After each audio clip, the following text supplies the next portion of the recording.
So there you have it. We're going to change gears now and get into a little beer and movie pairing. So originally the idea was to pair the aforementioned Great Lakes Commodore Perry IPA from beautiful Cleveland, Ohio, with a little movie called Captain Horatio Hornblower from 1951, starring Gregory Peck and Virginia Mayo.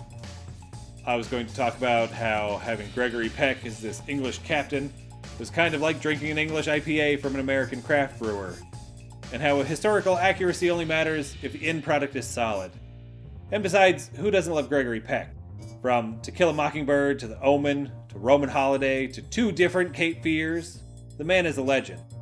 But here's the thing, apparently Great Lakes isn't making the Commodore Perry IPA anymore. At least not for the foreseeable future, so I can't very well recommend a beer I haven't tried. That would be cheating. So instead, I went back to the old drawing board and came up with a new beer and movie pairing. I gotta say though, it's fucking hard to find a real English IPA out there. It's just not a style that gets a lot of play anymore. And I get it, this is not an overly exciting style, but it makes my job much more difficult. So we're going to pivot to the Goose Island IPA. This beer was once a true English IPA, but a few years ago it was reformulated to be more popular with the American drinking audience. Now it's more of a hybrid between an English IPA and a West Coast IPA. It still has a malty backbone, but the hops are more piney and citrusy. I wouldn't say the new version of the Goose IPA is better, but it is decidedly more in line with what current consumers are looking for in an IPA. Some of our more paranoid listeners might speculate that the alterations were an AB InBev decision, made solely for financial purposes, but I don't agree with those conspiracy-minded individuals. A lot of breweries have tweaked their flagship beers to keep up with current trends in the market. And yes, they do that for financial reasons, but also to stay relevant. It's hard out there for flagship beer. They are an endangered breed these days. Everyone is looking for something they've never heard of, so the flagships are being ignored. It's also why breweries change their label art so often. Goose Island recently did that too. Anyway, we're going to pair this not quite English IPA with another American remake of a British classic, namely the 2003 version of The Italian Job, starring Mark Wahlberg, Charlize Theron, Donald Sutherland, Jason Statham, and Edward Norton, among others. Many of the same gripes lobbed at the reformulated Goose Island IPA could be made for this project. The makers of this movie took what was a clever British caper with some inventive car stunts and Americanized the fuck out of it. They took all of the 60s style and British wit and replaced it with brand integration and fucking Mark Wahlberg.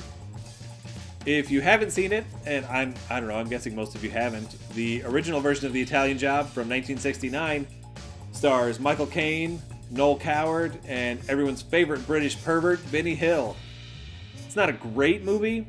It suffers from a lackluster pace, and there's a song at the end that goes on for fucking ever. But it's charming and fun and stylish. I recommend checking it out if you're into heist movies or car movies, or if you just love hearing Michael Caine talking that Cockney-ass accent of his. The remake from 2003, also called The Italian Job, is more action-oriented. Its plot is tighter, even if it doesn't make a lot of sense. It's riddled with plot holes, and the comic relief is provided by Seth Green. But it is still a pretty entertaining action movie. Charlize Theron's always a delight, as is Donald Sutherland, albeit for different reasons. Edward Norton can give even the most one-note character some nuance. And Mark Wahlberg is here, doing his thing. It's got some fun set pieces, it's less than 2 hours long, and you don't really even have to pay attention to it if you don't want to. I know that doesn't sound like a ringing endorsement, but I don't mean any of that in a bad way necessarily. It is what it is, and it doesn't try to be more than that. I'm not a fan of movies that try to do more than they should. Not everything has to be a genre-busting epic that changes the way you think about movies. Sometimes you just want to watch shitty things happen to beautiful people without being made to think about the implications of what you're watching. Know your place, big dumb action movies. That's all I'm saying. Because a person who wants to watch a big dumb action movie isn't looking for social commentary.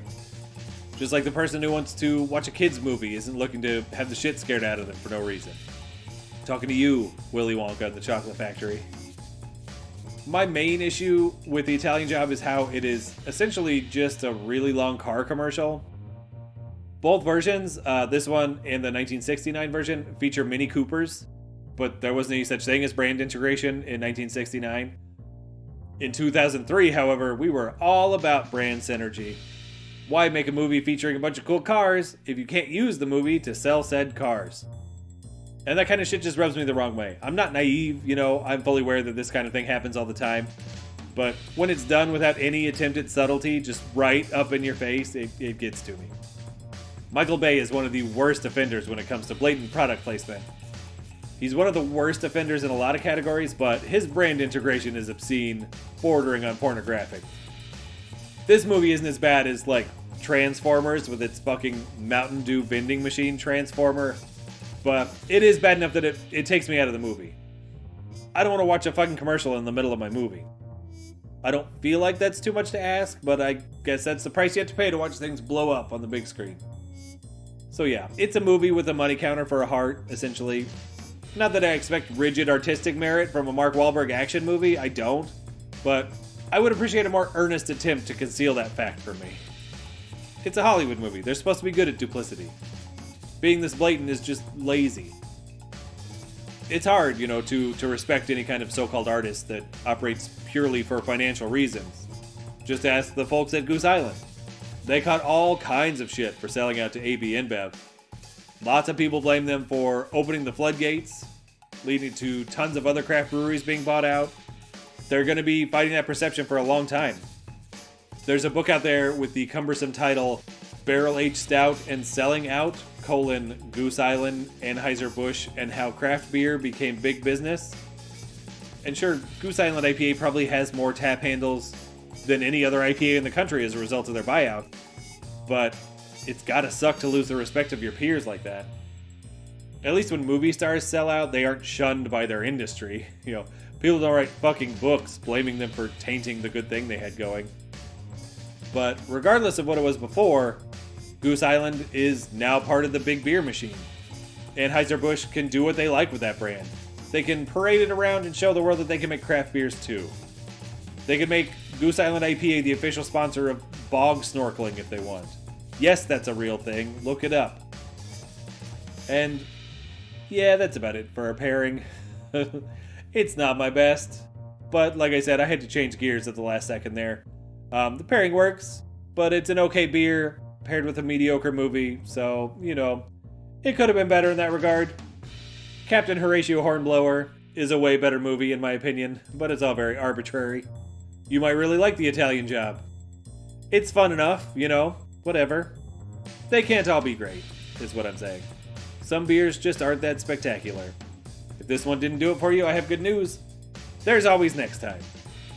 Until then, hit me up on Twitter, Facebook, etc. at Beer Blockbuster. I'll check on those from time to time, probably. You can also reach me at beerblockbuster@gmail.com. I always forget to mention that one. And yeah, that's it. See you next time. Good night, nerds.